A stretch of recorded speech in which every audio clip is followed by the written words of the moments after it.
Merci beaucoup, je suis Nathalie Million, je vous accompagnerai toute cet après-midi pour cet après-midi, vous le savez, consacré au nucléaire et à la transition énergétique. Alors, ces 2 heures vont se diviser en 2 temps. Dans un premier temps, on vous présentera le parcours nucléaire mis en place par l'ENSEM. Et puis, dans un deuxième temps, après une conférence d'Olivier Le Galludec d'Arabelle Solutions sur le panorama général du nucléaire aujourd'hui en France, nous discuterons des besoins en poste, en formation de ce secteur-là dans notre pays. Alors, vous verrez qu'il y a des invités prestigieux. Nous avons quelqu'un de Framatome, des RH, également un ancien élève de l'ENSEM promotion 2022, Kounda Etienne, qui a pu se libérer aujourd'hui depuis Flamanville, parce que vous le savez, on est dans la phase de démarrage de l'EPR et que voilà, le branchement réseau doit se faire, et justement Kounda, monsieur Etienne, participe à cette mise en place. Et puis quelqu'un qui représentera l'association, la SFEN, je l'ai vu là-haut. Voilà, 2e année de l'ENSEM, qui viendra nous parler de son engagement dans cette association. Donc voilà pour le programme très rapide. Je vais passer la parole au directeur de l'ENSEM, Jean-François Pétain, qui va nous expliquer comment on en arrive à penser à un parcours nucléaire dans cette école. Je vous laisse la parole. Merci. Bien, bonjour tout le monde. Et puis, c'est un grand plaisir de vous accueillir ici aujourd'hui, donc pour l'événement, on va dire, inaugural de ce nouveau parcours de formation à l'école. Donc je voudrais remercier déjà tout le monde pour votre présence, et puis plus particulièrement tous les intervenants qui vont participer aux présentations et aux tables rondes de cet après-midi. Et puis, peut-être plus généralement, tous nos partenaires qui nous ont accompagnés dans la définition et la construction de ce projet. Donc Benjamin Rémy, donc directeur des formations à l'ENSEM, vous présentera un petit peu on va dire l'ensemble des contributeurs, on va dire, à la formation à laquelle on arrive aujourd'hui. Donc avant de lui laisser la parole, je voudrais peut-être dire quand même quelques mots sur la genèse de ce projet, pourquoi on en est arrivé là aujourd'hui, pourquoi on a choisi de développer un parcours nucléaire à l'école. Alors, bien entendu, comme on peut l'imaginer, tout part bien sûr des nombreux défis que on a à relever donc dans le cadre de la transition énergétique. On connaît tous aujourd'hui ces défis. Alors à l'ENSEM, on a déjà apporté, ou on apporte déjà un certain nombre de réponses en termes de formation. On a déjà intégré, bien entendu, dans nos formations, tous les aspects relatifs à l'efficacité énergétique, aux énergies renouvelables, au développement de la filière hydrogène. On va avoir 2 nouveaux modules qui vont ouvrir dans le domaine de l'hydrogène cette année. Et puis, plus généralement, donc, dans le domaine de la décarbonation, à la fois de l'industrie et du transport. Donc, transport automobile, ferroviaire, aéronautique, etc. Et puis, quand je dis décarbonation, en fait, je pourrais dire électrification, parce que c'est souvent comme ça que ça se traduit.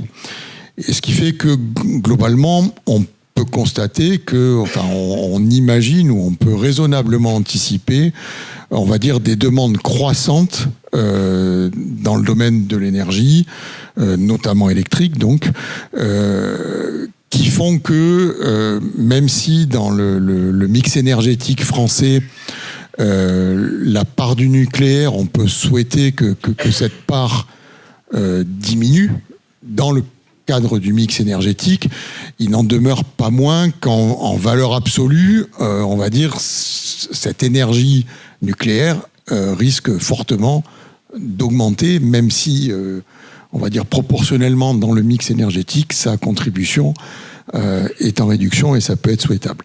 Alors, pour des raisons évidentes, sur les complémentarités avec les énergies renouvelables notamment, on sait tous qu'on ne peut pas, on va dire, garantir la stabilité d'un réseau avec, on va dire, 100% d'énergie renouvelable. C'est totalement illusoire, et le nucléaire reste malgré tout, avec peut-être l'hydroélectrique, je crois qu'on en parlera un petit peu, une énergie qui reste quand même en grande partie décarbonée. Donc, dans ce contexte, en fait, il y a eu beaucoup de choses qui ont évolué ces 2-3 dernières années, on va dire. À commencer peut-être par des positions qui ont été prises par l'Alliance européenne du nucléaire, hein, donc auquel participent 11 pays, qui en avril ou en février 2003 donc a clairement mentionné un objectif de, je vais lire pour pas déformer leurs propos, de renforcer la coopération européenne en matière de nucléaire et notamment explorer des programmes de formation et des projets industriels communs. Donc clairement, on se place dans ce contexte-là. L'Alliance a demandé à la Commission européenne en juillet 2023 de soutenir l'énergie nucléaire de la même manière que les soutiens que la Commission peut apporter aux énergies renouvelables. Donc dans ce contexte-là, avec des fortes demandes au niveau européen, si on les décline sur la France, on peut constater, en gros, on a les chiffres aujourd'hui, c'est aux alentours, je crois, de 50% de l'énergie nucléaire européenne qui est française. Donc on a un vrai savoir-faire dans le domaine, on a une vraie carte à jouer, on va dire, dans ce domaine. Alors d'autant plus si on considère les nouveaux projets aujourd'hui, donc je pense on en a parlé à midi, donc des centrales nucléaires à cogénération, donc avec à la fois la production d'énergie électrique via le nucléaire, mais aussi la récupération d'énergie thermique pour alimenter par exemple des réseaux de chaleur ou de la fabrication d'hydrogène. On peut aussi évoquer les SMR, hein, même si les projets aujourd'hui sont loin d'être matures, on va dire on peut avoir effectivement des travaux dans ce domaine-là. Et ce qui fait que globalement, les estimations actuelles montrent que entre 10 et 15 000 emplois par an d'ici 2030 devraient être générés par la filière nucléaire.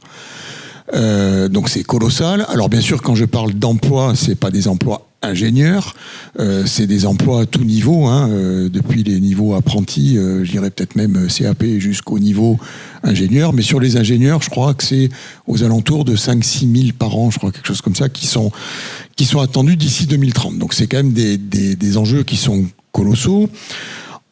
Bien entendu, ces enjeux ont été pris en compte par l'État, qui a retransféré une demande à la préfecture 54 pour développer des pôles d'excellence lorrains, ou un pôle d'excellence lorrain dans le domaine du nucléaire. Donc on avait les écoles de Lorraine INP ont rencontré le préfet en février, avril, mai, je ne sais plus, 2023, donc qui nous a formulé cette demande. Et en fait, cette demande, en gros, elle a débouché aujourd'hui sur 3 actions. Au bout d'un an de travail, elles ont débouché sur 3 actions. La première, c'est eux qui ont ouvert le bal. C'est une formation donc par apprentissage qui a ouvert à l'ENIM, donc à l'école d'ingénieurs à Metz, hein, qui a pour objectif en gros de spécialiser. Donc l'ENIM, ils travaillent plutôt dans le domaine du génie mécanique ou génie industriel. Donc l'objectif était de spécialiser des apprentis, on va dire dans leur cœur de métier, mais de les spécialiser dans le domaine du nucléaire. Ensuite, il y a une deuxième réponse qui a été apportée là, cette fois-ci collectivement par les 11 écoles de Lorraine INP, donc au travers de 2 modules de formation de 40 heures chacun, qui sont en gros des modules de sensibilisation au métier du nucléaire et qui sont ouverts aux 11 écoles de Lorraine INP. Et puis la troisième réponse, c'est celle de l'ENSEM, puisqu'on vient en complément de la réponse de Lorraine INP, qu'on a trouvée un petit peu insuffisante compte tenu du profil des ingénieurs ENSEM. Historiquement, l'ENSEM a toujours eu une place, on va dire, importante dans le domaine du nucléaire. On a de nombreux diplômés, on va dire, déjà en poste. Alors, on a Kunda qui interviendra tout à l'heure, donc à Flamanville. Donc, on a déjà, on va dire, un certain nombre de diplômés ou de nombreux diplômés qui exercent dans la filière du nucléaire. On a régulièrement des partenaires et des offres de stage dans ce domaine-là. Et donc, c'est naturellement en complément, je veux dire, de ce qui a été fait à l'ENIM ou de ce qui est fait collectivement à Lorraine INP, on a souhaité développer en propre un parcours complet, on va dire, dédié au domaine du nucléaire et bien entendu centré sur l'aspect bureau d'études et centré sur les métiers mécanique, génie électrique et sciences du numérique de l'école. Voilà. Et donc, je vous souhaite une très bonne après-midi et j'espère que ça répondra à bon nombre de vos questions, peut-être même au-delà du parcours de formation à l'école. Merci beaucoup, monsieur le directeur Jean-François Pétain. Oui, vous pouvez l'applaudir.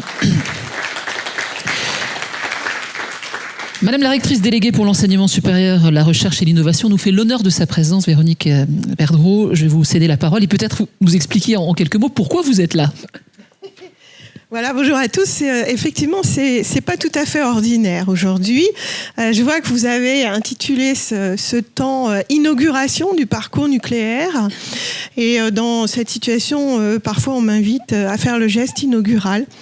Là, c'est pas du tout ce qui s'est passé. C'est l'invitation à une conférence que j'ai reçue dont le thème était nucléaire et transition énergétique. Et j'ai eu envie de participer, d'assister à cette conférence.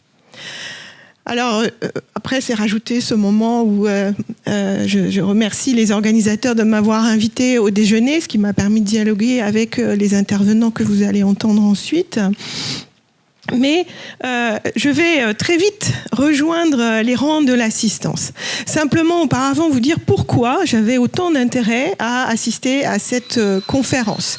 En tant que rectrice, je me fais le relais des politiques publiques et tout particulièrement des politiques prioritaires du gouvernement.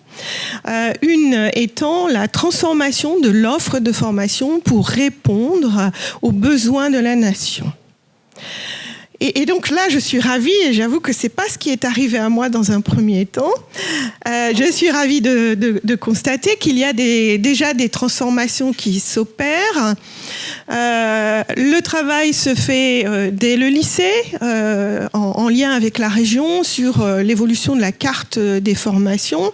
Et puis du côté du supérieur, je suis dans un dialogue étroit avec les établissements du Grand Est et notamment avec l'Université de Lorraine. Nous avons discuté de ce sujet dans le cadre du contrat d'objectifs de moyens et de performance. Les universités sont dotées d'un budget supplémentaire sous condition de travailler à faire évoluer leur offre de formation. Alors, les besoins de la nation, c'est répondre aux métiers en tension. On le sait, beaucoup de domaines sont désormais en tension. Il reste malheureusement un pourcentage de taux de chômage, mais finalement, on a énormément de ce qu'on pourrait appeler des trous dans la raquette. Il y a énormément de besoins qui ne sont pas satisfaits. Et puis, il y a des nouveaux métiers qui émergent, qui sont en lien à une évolution économique, évolution sociétale. Et ces nouveaux métiers, justement, sont là pour répondre aux domaines émergents. Alors, la question de la transition énergétique, on le sait, est absolument cruciale. On l'a vu, on l'a même payé beaucoup ces dernières semaines. Donc c'est un domaine vers lequel nous devons progresser et c'est là aussi tout le sens de travailler sur l'enseignement supérieur qui s'adosse fortement à la recherche et à l'innovation et les enseignants du supérieur sont les mieux placés pour transférer ce savoir. Il faut donc former nos jeunes, faire évoluer les programmes de formation.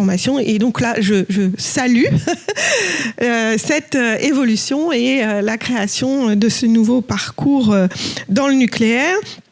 C'est un domaine absolument clé. Je pense que désormais, nous en sommes tous convaincus. C'est une question de décarbonation, bien sûr. C'est aussi une question de souveraineté. Il faut absolument que nous puissions satisfaire nos propres besoins, à la fois avec le nucléaire qui est revenu sur le devant de la scène, et puis les autres sources d'énergie renouvelable. Et finalement, la solution, c'est une solution de mix énergétique. Alors pourquoi faut-il y revenir au nucléaire? Pourquoi on a besoin de former de nouveau beaucoup de gens? C'est qu'à un moment, il y a eu une sorte de déclin du nucléaire. Il y a eu un temps où les politiques ont choisi de se détourner, d'essayer de rechercher d'autres sources d'énergie, et on le voit que ça ne suffit pas pour répondre à nos besoins extrêmement croissants, ne serait-ce qu'à vous regarder avec tous vos écrans qui sont allumés. On voit que la consommation ne fait que croître. Il faut donc trouver d'autres solutions. Et donc, on en est à la situation de réouvrir, de recréer de nouvelles centrales nucléaires. Et du coup, il nous faut les experts qui vont pouvoir porter à la fois la construction et la maintenance. Et ça a été un point de la discussion ce midi, c'est que il y a probablement des pertes de savoir-faire, puisque finalement les nucléaires c'était il y a 40 ans, et maintenant il faut y revenir, et ces gens sont en retraite désormais, hein, donc il faut qu'on les remplace. Donc un gros besoin de vous les jeunes là qui êtes dans la salle. Les chiffres vous ont été donnés, hein, plus de 10 000 emplois par an. Et donc, il nous faut reconstruire ce savoir-faire, mais aussi construire un nouveau savoir-faire qui va s'adapter à l'évolution des technologies. Alors, on m'a demandé ce midi quels étaient mes sujets les plus criants du moment. C'est cela, répondre aux besoins de la nation. Mais alors, en amont, du coup, se pose la problématique de l'orientation. Comment faire pour qu'on puisse montrer aux jeunes, alors depuis plus longtemps, hein, depuis quasiment tout petit, montrer aux filles aussi qu'elles peuvent y aller. Il faut qu'on travaille, et on travaille à cela, hein. Les services du rectorat sont pleinement mobilisés. Comment travailler à l'orientation des jeunes vers ces domaines qui en ont tant besoin. Moi, je crois sincèrement qu'il ne s'agit pas de montrer des parcours. Et malheureusement, souvent, on montre aux jeunes un parcours d'études. Tiens, tu pourrais faire une prépa ci, un BTS là. Voilà, moi, je pense qu'il faut parler métier. Et les métiers dans le nucléaire, ils sont extrêmement larges, extrêmement divers, et dans un contexte qui est particulièrement contraignant, exigeant.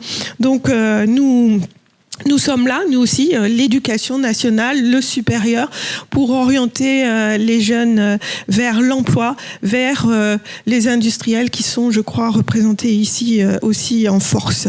Alors l'État est là, à travers France 2030, on subventionne tout ce qu'on peut, et notamment le CMQ, je ne sais pas si ça parle à beaucoup de gens, le campus des métiers et des qualifications qui est situé à Thionville, et dont l'intitulé est transition énergétique et décarbonation industrielle. Et puis nous, le rectorat de région, nous avons signé une convention de partenariat avec EDF, et c'est là-dessus que je vais terminer, parce qu'on va se mobiliser, on se mobilise déjà aux côtés d'EDF pour travailler sur ces questions que j'ai évoquées d'orientation et d'évolution des formations. Alors, je vais donc inviter l'ENSEM à se joindre à nous. Nous sommes en train de préparer une journée le 6 mars, et inviter tous ceux qui sont présents aussi à venir nourrir les échanges. Nous voulons insister sur les formations du supérieur, alors pas seulement le nucléaire, hein, les énergies au sens large. Ça se passera le 6 mars, la région Grand Est est très grande. Donc on ne peut pas être partout à la fois, et cette fois on a choisi d'être à Reims, mais je pense que ce n'est pas insurmontable, et donc je vous dis à bientôt. Je rejoins les rangs et je vais pouvoir me nourrir de vos échanges, m'enrichir, parce que évidemment je ne peux pas piloter une politique publique sans savoir de quoi je parle. Merci donc. Merci à Madame la rectrice déléguée pour l'enseignement supérieur, la recherche et l'innovation, Véronique Perdreau, qui va donc assister avec nous à cette conférence au reste de cet après-midi. Nous allons rentrer dans le vif du sujet avec Benjamin Rémy, qui est le directeur des formations et de la recherche. Ce parcours nucléaire, que contient-il? D'autant qu'on est vraiment à la veille du démarrage, puisque si je ne m'abuse, c'est second semestre de cette année scolaire. Je vous donne mon micro, ça ira mieux. Voilà, Benjamin Rémy, on dit quoi, 20 minutes? Un peu moins. Oui. Un peu moins. 20 minutes maximum. Oui, je vais essayer de ne pas dépasser. Bon, ceux qui me connaissent savent parfois que les 10 minutes ne sont pas suffisantes, mais je vais quand même respecter les 20 minutes en partant sur 10. Voilà, donc tout d'abord, donc des éléments de contexte. Je remercie naturellement tous les partenaires de l'école d'être présents ici, ceux aussi qui n'ont pas pu venir, mais qui soutiennent la démarche en fait de l'école. On va expliquer ça tout à l'heure. C'est une démarche un petit peu constructive et collaborative. Ils ont beaucoup participé via des conseils de perfectionnement à la mise en place de ce programme. Alors les éléments de contexte, c'est que officiellement aujourd'hui, je ne sais pas si vous l'avez vu ou pas, mais le nucléaire s'est perçu en fait comme une énergie verte au niveau en fait de la Commission européenne. Parce qu'elle est fortement fait décarbonée et comme on vient de l'expliquer en fait à l'instant, il est peu probable qu'on puisse ne pas l'utiliser de façon en fait importante d'ici les 20 ou 30 prochaines années. Alors, il y a eu un groupe de travail porté par l'Alliance européenne au départ qui a fortement incité en fait la Commission européenne à soutenir le développement du nucléaire. Et la réponse de la Commission européenne, c'est que oui, il faut soutenir le développement du nucléaire au même niveau que les énergies renouvelables. Donc là également, c'est pas parce que on s'engage dans cette direction que l'ENSEM va laisser tomber en fait tous les développements qu'elle a lancés depuis plus de 10 ans sur les énergies renouvelables. Pour nous, c'est une énergie qui est absolument complémentaire, et Olivier Le Galuec en parlera tout à l'heure, aux énergies en fait renouvelables.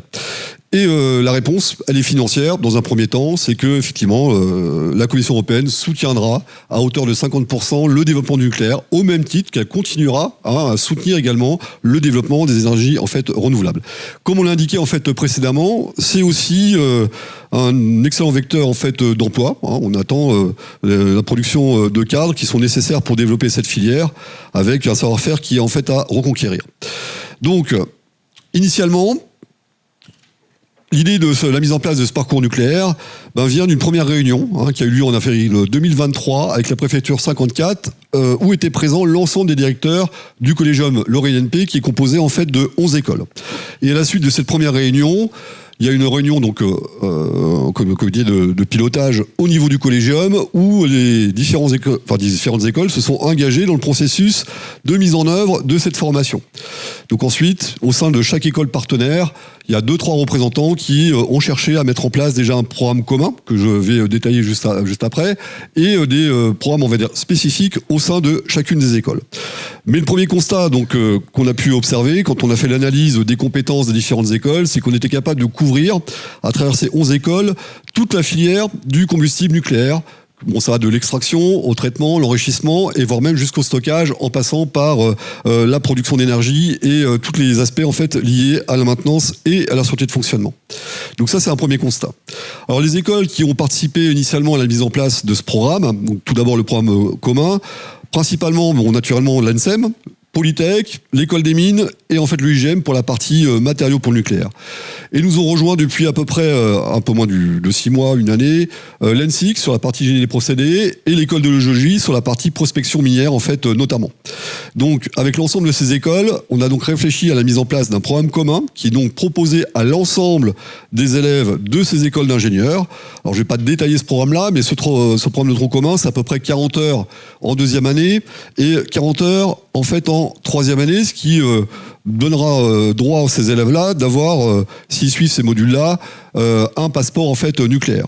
Et ce qu'on a voulu mettre dans ce programme-là, c'est finalement ce qu'on ne fait plus dans nos écoles respectives, c'est de mettre en place des cours qui sont justement hors de nos écoles. Et donc ces cours-là, il y a en fait 2 blocs, 2 modules. Un premier qui est en fait axé à la physique du nucléaire. Certes, quand on est dans une école d'ingénieur, on est avant tout ingénieur. On n'est pas forcément spécialiste de la physique nucléaire, mais il nous a semblé intéressant, quand on travaille sur un système, de pouvoir comprendre le fonctionnement de ce système-là. Donc d'avoir des cours qui permettent de voir comment fonctionne un réacteur, comment on le pilote et comment on le dirige. Ce qui est également intéressant, puisque à côté de ça, il y a des enjeux également environnementaux, c'est que nos étudiants qui sortent de nos écoles puissent avoir une connaissance parfaite du cycle, ce qu'on appelle l'ACV, l'analyse de cycle de vie en fait du combustible, comme j'évoquais précédemment, de l'extraction jusqu'au stockage en profondeur, par exemple dans le site de Bure. Et on prévoit donc sur ce module en fait S8, naturellement une visite du site de Bure qui est pilotée donc par l'ANDRA pour stocker des déchets à forte activité en profondeur et cela en fait de manière réversible. Concernant les blocs donc de 3e année, donc S9 pour nous, donc toujours dans le cadre en fait du tronc commun, il nous a semblé pertinent, puisqu'on réfléchit beaucoup sur la responsabilité des ingénieurs dans le développement d'énergie renouvelable ou d'énergie en fait décarbonée. C'est intéressant qu'on puisse avoir un débat sociétal. En fait, on développe une énergie, elle a forcément une incidence non nulle sur les personnes qui habitent sur ces territoires. Donc, il est essentiellement il est très important aujourd'hui de pouvoir développer cette filière en discutant en fait avec la population, mais pas que, en ayant également des chiffres, des ordres de grandeur sur ce que ça coûte, quel est le rendement, quelle est l'efficacité de ce type de système, et de toute la filière, on va dire de l'amont en fait jusque l'aval. Et puis naturellement, on parlait de sûreté à midi ou de sécurité. Donc la sûreté nucléaire, ça se pilote, ça se contrôle, et pour ça on va faire intervenir donc l'ASN, qui est l'agence de la sûreté en fait du nucléaire, ainsi que l'IRLCN, qui est en fait un institut qui forme des ingénieurs dans le domaine également des sciences en fait du nucléaire. Voilà, donc là il y a un aspect économique, il y a aussi un aspect en fait politique, et il y a également un aspect, on va dire, sociétal. Donc c'est ce qu'on peut résumer ici à travers l'item qui s'appelle ici nucléaire en fait et éthique. Et il nous a semblé pertinent, très pertinent, que nos ingénieurs ne soient pas uniquement techniciens des technologies en fait du nucléaire, mais qui sachent également valoriser en fait cette filière, l'expliquer et être eux-mêmes responsables dans le cadre de développement durable. Et puis enfin une dernière partie également qui concerne des matières qui sont moins familières en fait à l'école, sur les matériaux en fait pour le nucléaire, et en tout cas comment on développe un combustible, comment on va le packager pour l'introduire en fait dans le cœur d'un réacteur. Et puis il y a des aspects qui sont liés ensuite à la conduite et au pilotage en fait de ces centrales. Donc Timothée Defouille, qui est pas loin, donc qui est à EDF Cattenom. Malheureusement, il n'a pas pu venir en fait parmi nous en fait ici aujourd'hui, mais il s'est proposé d'accueillir en fait nos élèves ainsi que les élèves en fait d'autres écoles. Lui, il est en charge en fait de la formation d'ingénieurs au sein en fait d'EDF, et naturellement, il anime un petit atelier en fait de pilotage de cœur de réacteur. Donc ça fait partie également de la formation proposée en tronc commun, ici donc sur la 3e année. Alors maintenant, si on regarde le cycle du combustible, on va dire de l'amont vers l'aval, c'est la petite boucle que vous avez ici. Donc là, c'est l'extraction minière avec la prospection minière. Donc c'est essentiellement l'école de géologie qui occupe actuellement ces compétences-là et ce domaine d'activité. On va ici suivre cette boucle-là. Et l'ENSEM, de manière un petit peu historique, mais encore de manière aussi actuelle, est principalement orienté vers ce qu'on appelle le domaine de l'ingénierie du nucléaire. C'est-à-dire que nous, on va peut-être moins travailler dans ces domaines-là. Ça ne veut pas dire qu'on n'y travaille pas du tout, mais si on fait l'inventaire des stagiaires et des ingénieurs qui sont sortis en fait de l'école, principalement on va travailler sur l'aspect production d'énergie, l'aspect en fait sûreté, sécurité de fonctionnement, l'aspect également maintenance et éventuellement aussi un petit peu de démantèlement. Et puis ensuite il y a toute la partie recyclage des déchets et puis stockage en profondeur de ces déchets-là. Donc là également, c'est essentiellement l'école des mines qui occupe actuellement ce secteur d'activité, puisque on est proche du site de Bure, et au niveau national, au niveau en fait de l'IMT, c'est ce choix stratégique qui a été en fait opéré au niveau de l'école des mines. Voilà, donc nous, il nous a semblé intéressant de pouvoir développer l'offre proposée de manière commune à toutes les écoles au sein de l'ENSEM, en proposant ce qu'on appelle un parcours nucléaire qui vient donc en complément de ce passeport nucléaire. Et pour mettre en place ce programme de formation, on a procédé de la manière suivante. Comme l'indiquait Madame la rectrice en fait tout à l'heure, il fallait surtout regarder les besoins exprimés par nos industriels qui sont spécialistes dans ce domaine, mieux que ce qu'on peut nous l'être en tant qu'enseignants-chercheurs. Alors, on a sollicité des partenaires de l'école, vous voyez qu'ils sont extrêmement nombreux, je ne vais pas pouvoir tous les citer, je m'excuse si j'en ai oublié en fait dans l'assistance, mais je ne pense pas. En tout cas, on a lancé 2 conseils de perfectionnement, un en 2023, alors essentiellement à travers les partenaires de l'école et des membres qui font partie en fait du conseil de l'ENSEM, du conseil d'administration en fait de l'ENSEM. Naturellement, tous ne sont pas spécialisés dans le domaine du nucléaire. Et en 2024, donc on a souhaité élargir ce conseil de perfectionnement à tous nos autres partenaires qui, eux, sont vraiment dans ce cœur de métier, pour avoir en fait un retour sur la formation qu'on a proposée d'une part, et éventuellement compléter un élément qu'ils auraient pu avoir dans cette formation. Donc vous voyez qu'ils sont assez nombreux. Et en termes de stages, sur ici une centaine de stages qui avaient été soutenus en 2022-2023 pour ceux qui n'étaient pas partis à l'étranger, on voit déjà que sur une centaine de stages, de façon naturelle, on a à peu près une vingtaine de stages qui se font déjà dans ce domaine-là. Et ce que nous ont dit en fait nos industriels, donc le partenaire, c'est que beaucoup de nos étudiants ENSEM se sanctionnaient et n'allaient pas forcément répondre à des offres d'emploi ou de stage dans le domaine nucléaire parce qu'ils ne se sentaient pas légitimes à le faire, alors que dans le cadre de la formation à l'ENSEM, qui est en fait pluriscientifique, sur 3 domaines, la mécanique énergétique, le génie électrique et les sciences de l'information, ils ont a priori toutes les compétences sur le papier pour pouvoir répondre à ces offres d'emploi ou ces offres de stage en termes de légitimité. Voilà, donc le conseil de perfectionnement, c'est ce conseil-là qui nous a permis d'aller compléter cette formation. Je vais vous la détailler dans 2-3 minutes. Donc pour résumer, ce qui est proposé en fait ici à l'ENSEM, il y a donc le passeport nucléaire qui est partagé avec les 6 écoles qui font partie de ce programme-là.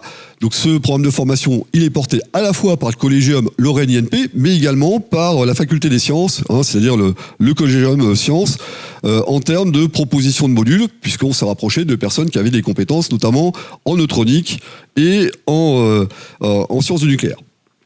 Donc ça c'est le bloc tronc commun.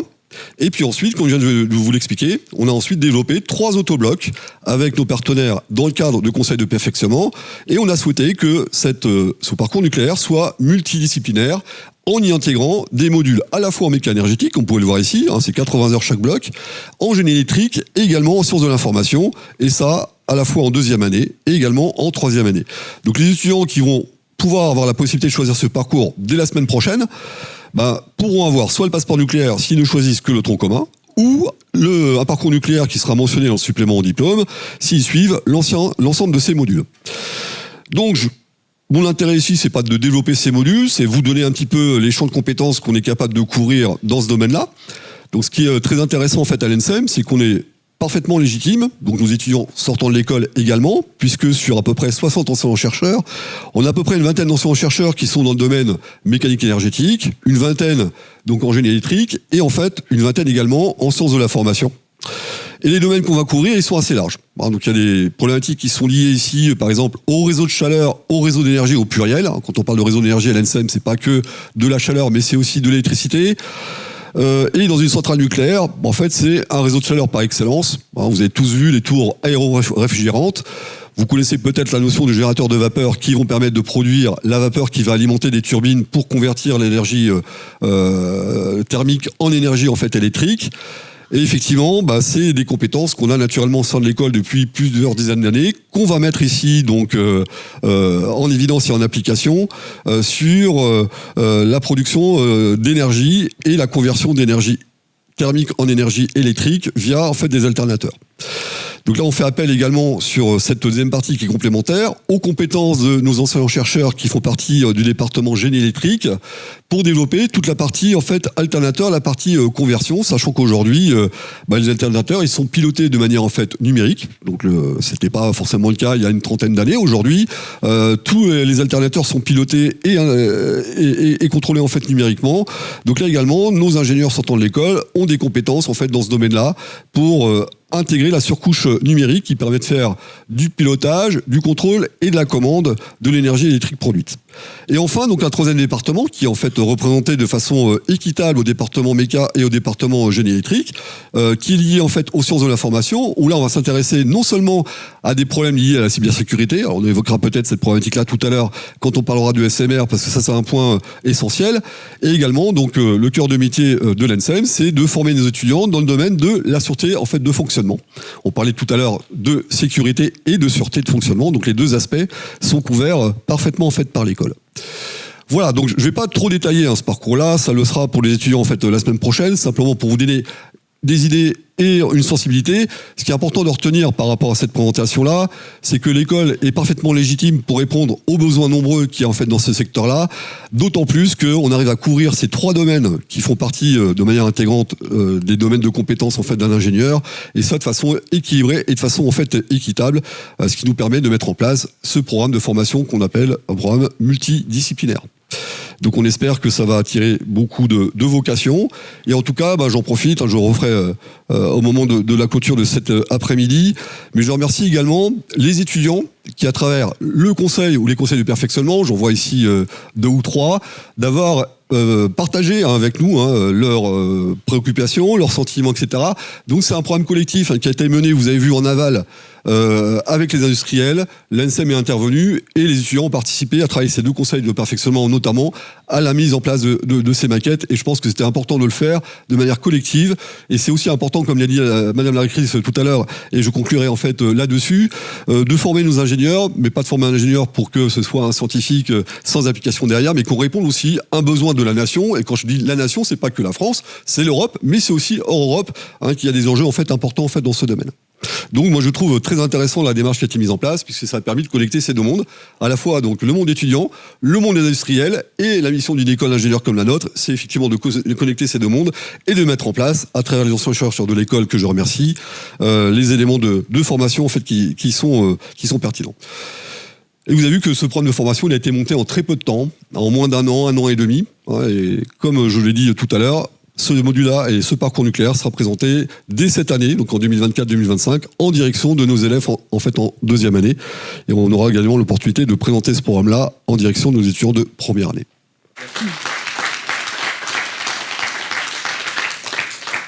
Et en préambule de cette table ronde qui va s'intéresser au nucléaire et à la transition énergétique, je voudrais que vous accueilliez Olivier Le Galludec. Alors on a déjà cité son nom plusieurs fois.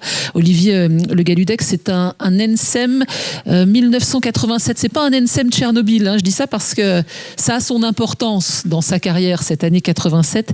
L'année 86 était passée juste avant, et 86 c'est Tchernobyl. Vous êtes aujourd'hui responsable des garanties techniques chez Arabelle Solutions. Alors vous nous expliquerez ce qu'est Arabelle Solutions. On peut dire que vous n'avez pas bougé, mais votre entreprise a beaucoup bougé. Vous avez toujours été à Belfort, responsable donc des garanties techniques aujourd'hui, ce service de 7 personnes, vous inclus. Mais vous avez fait beaucoup d'expats au cours de votre carrière dans les bonnes années. C'était 260 à 280 jours en dehors des frontières françaises. Vous vous occupez plus précisément des îlots conventionnels dans les centrales nucléaires conventionnelles aujourd'hui. Alors un petit mot sur votre parcours. NSEM 87, je l'ai dit, vous avez fait une thèse au LEMTA. Ensuite, sur... Alors ça parlera à ceux qui connaissent ce sujet, l'étude des grilles et leur diffusivité dans un écoulement parallèle au tube, comme dans les réacteurs de centrales d'ailleurs, hein, on est déjà dans ce sujet-là. Et puis le marché du nucléaire étant ce qu'il est à cette époque-là, vous avez pris une autre voie. Vous êtes arrivé pour faire des calculs de bilan pour 18 mois chez GEC Alstom à Belfort. Et puis vous vous êtes porté volontaire pour les essais de réception sur site en vous disant je ne vais pas y rester, je ne peux pas faire ça toute ma vie, et vous avez fait ça un grand moment de votre carrière. Alors, on ne va pas refaire toute l'histoire de GEC Alstom, mais l'entreprise va se séparer de la partie turbine à gaz jusqu'à, après plusieurs épisodes, le rachat par General Electric. Vous y êtes resté jusqu'au 1er juin 2024, puisqu'au 1er juin 2024, c'est la création d'Arabelle Solutions, puisque vous êtes racheté par EDF, mais vous ne bougez pas, hein, finalement. On est toujours sur ce même service. Vous nous expliquerez ça tout à l'heure. Alors, je voudrais rajouter 2 petites choses. C'est qu'il y a une autre date qui est importante. C'est le 10 février 2022. Est-ce que vous savez ce qui s'est passé le 10 février 2022 ? Je suis sûr que dans la salle, certains... si je vous dis Belfort ?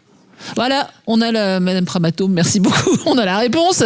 Le 10 février 2022, Emmanuel Macron annonce la création de 6 nouveaux EPR, dont 8 en option, et vous étiez dans la salle, donc vous pourrez nous parler de cet événement-là. Et pour rajouter un petit peu à votre CV, vous étiez il y a 15 jours à Vienne, à l'AIEA, pour le congrès SMR, et j'espère que vous nous donnerez quelques nouvelles fraîches de ce secteur du nucléaire. Je vous laisse 20 minutes, on fait un panorama, et puis ensuite un zoom sur Arabelle Solutions. Merci beaucoup. Bon, 20 minutes. Mais évidemment, en fonction de ce que j'ai entendu, je vais commencer par une digression. Ça, c'était pas prévu dans le plan de vol, mais il y a quand même des choses sur lesquelles il faut que je réagisse. La légitimité des étudiants NSEM à venir travailler dans le nucléaire, chez EDF, chez Framatome, chez Arabelle Solutions, bien entendu, à Belfort, vous êtes bienvenus. Elle est certaine. Ne vous posez même pas la question. Elle est certaine. Alors, j'en suis peut-être un représentant, je l'espère. On a parlé tout à l'heure de l'excitation des alternateurs qui est passée de méthode analogique à méthode numérique dans le début des années 90 de mémoire. Le principal développeur de cette chose-là s'appelle Bruno Dufernay, c'est un NSEM 87.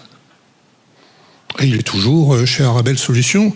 Pour tout vous dire, c'était mon binôme d'électrotechnique. Heureusement qu'il était là, parce que c'était pas vraiment mon point fort. Mais bon, passons. Bref, je souhaitais faire cette digression pour commencer. N'hésitez pas. EDF recrute 3000 postes par an pour les 10 ans à venir d'ingénieurs. Voilà, la donnée, elle est là. Je pense que nous aurons l'occasion d'y revenir. Alors, sans plus attendre, quelques mots sur le nucléaire. On va déjà commencer par la question de base. Pourquoi ? C'est vrai, on en parle, on a une relance. Avant le discours du président, donc il y a 2 ans à Belfort, le programme du gouvernement, c'était d'amener la part du nucléaire en France sous les 50%. Aux dernières nouvelles, on est aux alentours de 75%. Et l'idée maintenant, c'est non pas de mettre le nucléaire sur une pente, j'ai failli dire un variomètre, négative, mais sur une pente extrêmement positive. Ce qui veut dire remobiliser la filière. Bon. Alors maintenant, voyons le vif du sujet. Pourquoi ? Je vous ai mis 2 diagrammes. C'est très simple, je pense que c'est assez frappant. Je raisonne à l'échelle mondiale. Parce que, bon, comme on l'a dit à l'instant, j'ai fait une grosse partie de mon parcours à l'export. Alors, on va penser monde. La France n'est pas tout à fait représentative. On est pas mal en avance sur pas mal de points dans ce domaine. Alors, à droite à l'écran, l'origine de la production d'électricité dans le monde. Première mauvaise nouvelle pour ceux qui rêvent d'un monde décarboné, 35% au charbon dans le monde. Ce n'est pas une plaisanterie. C'est extrêmement réel. Juste derrière, le gaz naturel, 22%. Vous faites l'addition des deux, vous êtes déjà en train de dire que plus de la moitié est fortement carboné. Voilà, la question, elle est là. Donc, si le but, et je postule que c'est effectivement le but commun mondial, grosso modo aujourd'hui, si le but, c'est de réduire les émissions de CO2, eh bien, il va falloir compenser les 2 premières barres, là. Bon, sachant qu'après, vous avez encore bioénergie, pas mal de carbone là-dedans. Autre fossile, c'est du pétrole, c'est encore carboné. Si on veut sortir de cette logique carbonée, il va bien falloir faire quelque chose. Je vous ai mis à côté la consommation de charbon dans le monde. Alors, j'ai masqué le petit panneau qui explique pourquoi il y a une zone plus noire en bas par rapport au reste. Ça ne m'intéresse pas de pointer du doigt qui que ce soit. Mais la zone du bas, c'est la Chine. Bon, je vous le dis, comme ça on évite la question.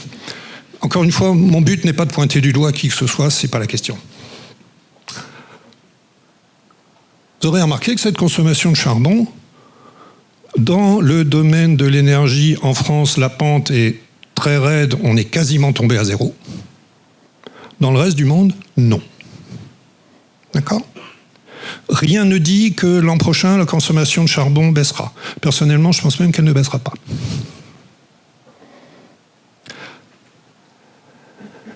Je crois que c'est assez explicite. Alors, si le système veut bien, voilà. Que faire à partir de là pour une production d'électricité et une industrie décarbonée? C'est pas la même chose. Ce sont 2 notions qui se complètent, mais c'est pas tout à fait la même chose.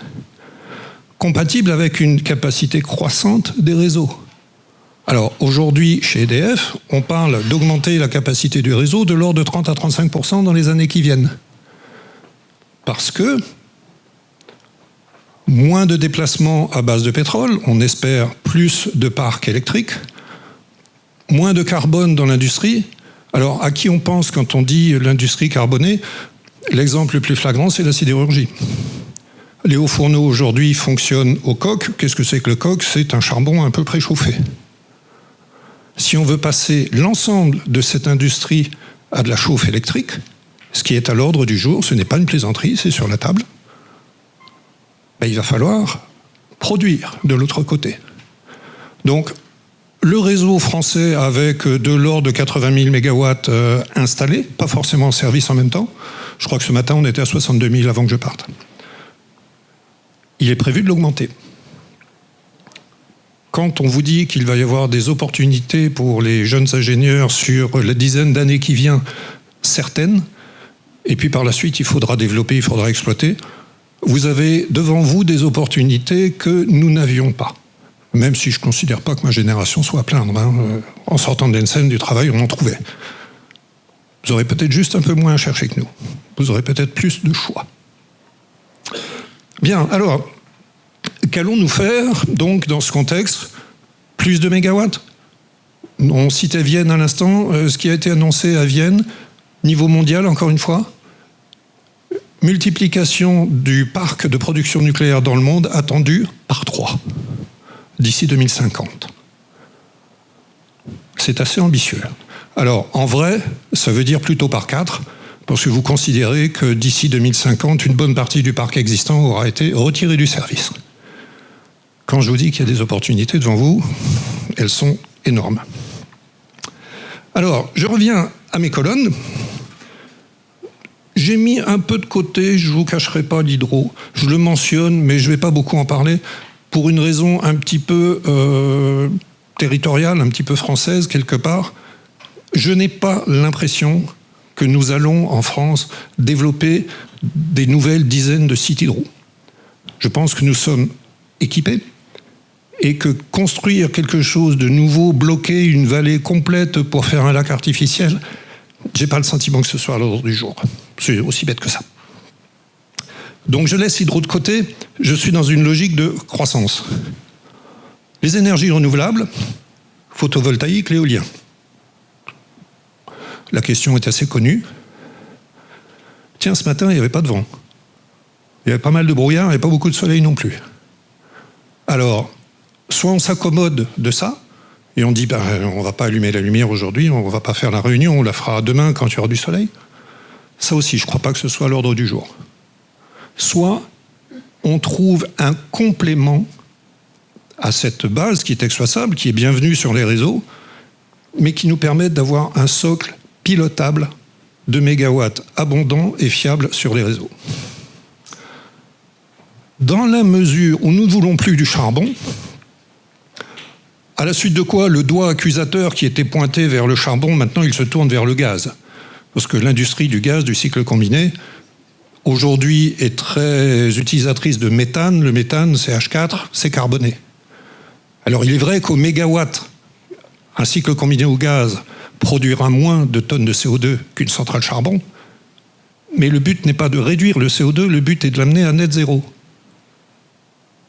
Alors vous procédez par élimination, et grosso modo, il reste le nucléaire.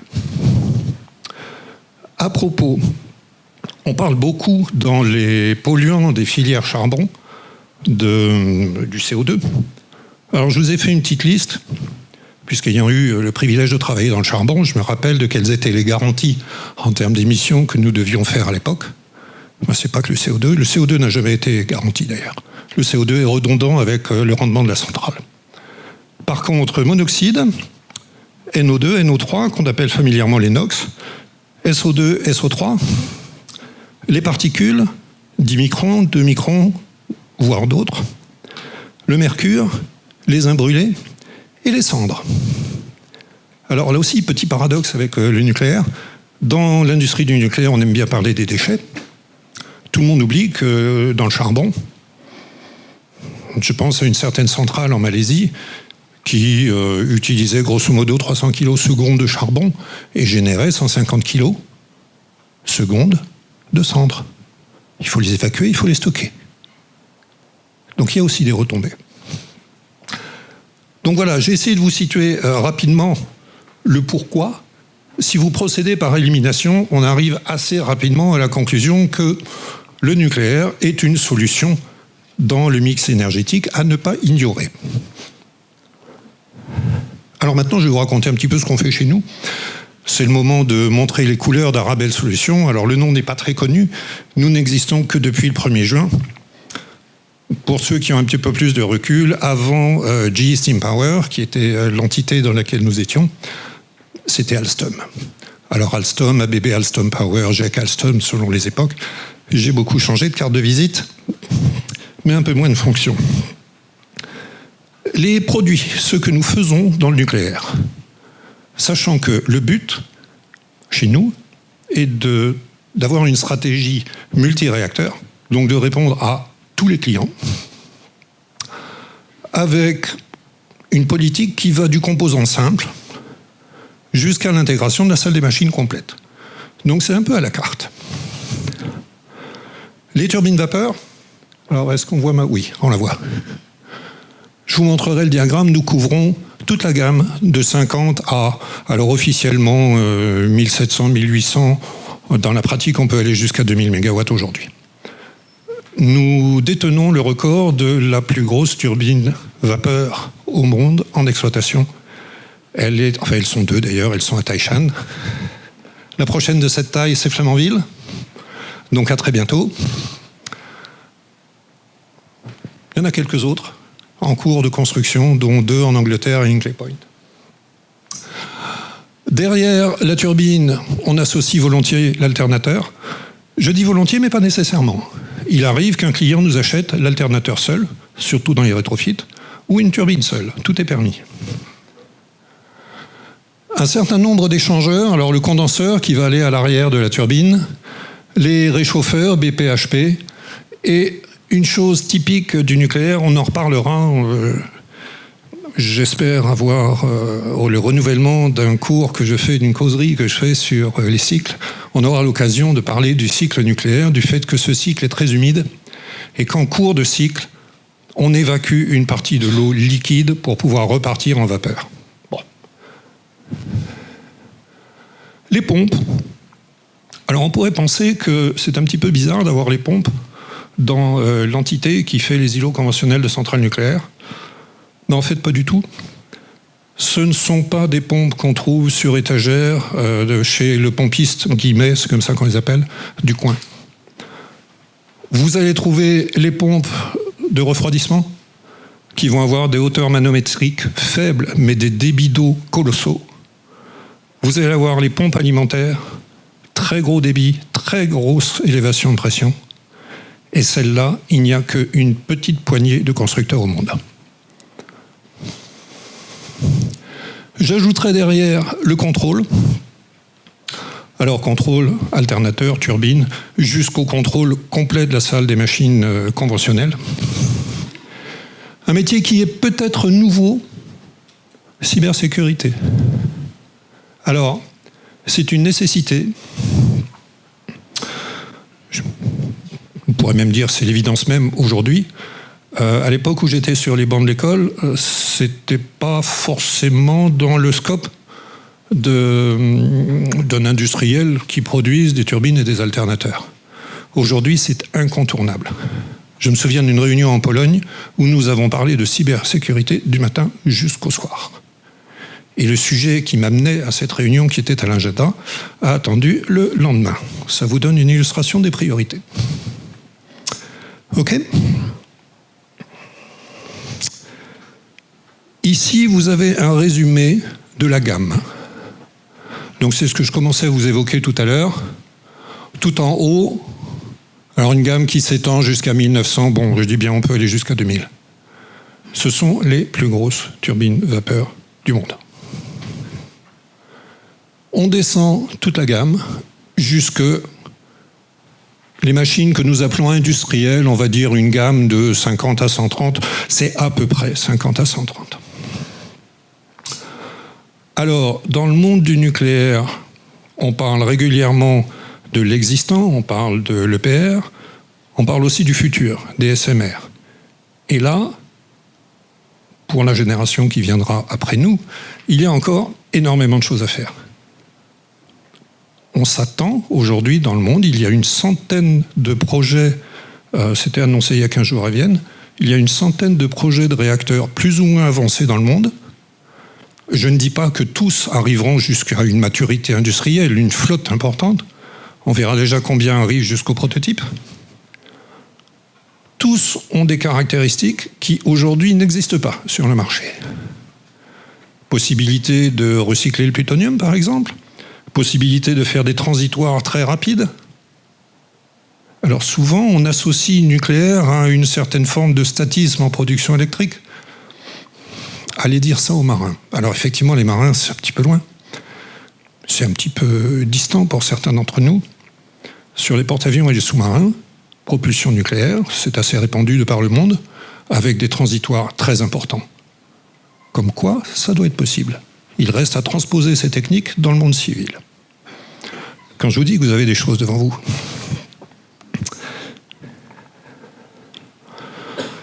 un petit rappel de où nous en sommes et d'où nous venons. Donc, grosso modo, dans le monde du nucléaire civil, 1 mégawatt sur 3 distribué sur les réseaux d'origine nucléaire est fait de nos machines. C'est la proportion. On ne va pas revenir sur le range, dans 50 à 1900. Nous avons grosso modo, côté service, une activité d'une centaine de contrats par an. Alors service, ça veut dire beaucoup de choses. Ça peut aller de la simple inspection, petit contrat, jusqu'au remplacement complet des corps BP d'une turbine. On a fait ça en Chine il n'y a pas très longtemps. Campagne d'essai qui s'est terminée en août dernier sur une des premières centrales nucléaires chinoises. Voilà. Tout en bas, bien entendu, nous ne manquons pas de signaler que nous détenons aussi le record de la plus longue ailette BP de nucléaire, la 75, qui est celle qui sera installée à Hinkley Point. C'est une aube, on en a une dans le hall du bâtiment, elle fait à peu près 2 mètres de haut, 75 inches, bon, je vous laisse voir. C'est une première mondiale. Voilà. Je vais m'arrêter là. J'ai déjà été très bavard. Merci beaucoup, vous pouvez l'applaudir. Merci Monsieur Le Galludec qui va rester avec nous pour cette discussion. Et je vais demander à Adrien Larcher, à Lucie Ducard et à Kounda Etienne de venir me rejoindre pour parler ensemble de ces fameux besoins en recrutement. Moi, je trouve que ça assomme à chaque fois qu'on dit 10 à 15 000 recrutements par an pendant 10 ans. Je sais pas quel secteur. Il y en a un autre secteur en France qui annonce ces chiffres-là. C'est énorme en fait. Non. Alors des secteurs avec des gros besoins en recrutement, oui, il y en a, mais sur une pente comme ça, non. En France, c'est unique. Et je dis bien, c'est un renouveau depuis le discours du président en février 2022. La pente, ce qui était prévu, vous trouverez sur YouTube un très bon discours du CEO précédent d'EDF qui explique très simplement qu'on lui avait donné pour mission de mettre la filière nucléaire sur une pente progressive mais négative, et il se retrouve à devoir reconstruire la filière avec une pente extrêmement ambitieuse. Bon, mais il faut s'adapter. Allez, je vais vous installer un peu mieux tous, parce que là, je trouve que vous êtes tous un petit peu loin de nous. Madame Ducard, venez avec nous de ce côté-ci, si vous voulez bien. Comme ça fera un micro pour 2 personnes à chaque fois. Attention au fil. Je vais vous la présenter, Madame Ducard. Lucie Ducard.